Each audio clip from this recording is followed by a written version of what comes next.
ഹജ്ജ് ചെയ്ത കൂലി കിട്ടുന്ന, ഹജ്ജ് ചെയ്ത പ്രതിഫലം കിട്ടുന്ന ഒരു നന്മ ഞാൻ പറഞ്ഞു തരട്ടെയോ സഹാബ?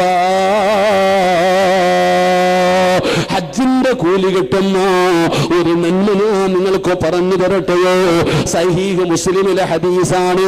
നബി തങ്ങൾ അവിടുന്ന് പറഞ്ഞു കൊടുക്കുകയാ, വാപ്പാ ഹജ്ജിന്റെ കൂലി വേണോ?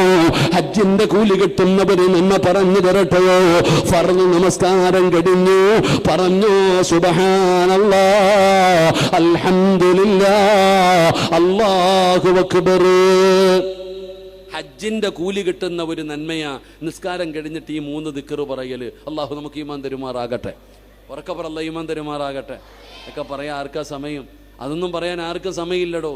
കാരണം അതൊന്നും ഒരു വലിയ നന്മയായിട്ട് നമ്മൾ കാണുന്നില്ല, അതൊക്കെ നിസ്സാരമായി കാണുകയാ. അലിയാരി തങ്ങൾ പറയാ, എൻ്റെ ഫാത്തിമ മരിക്കുന്ന ദിവസം അത് പറഞ്ഞിട്ടാ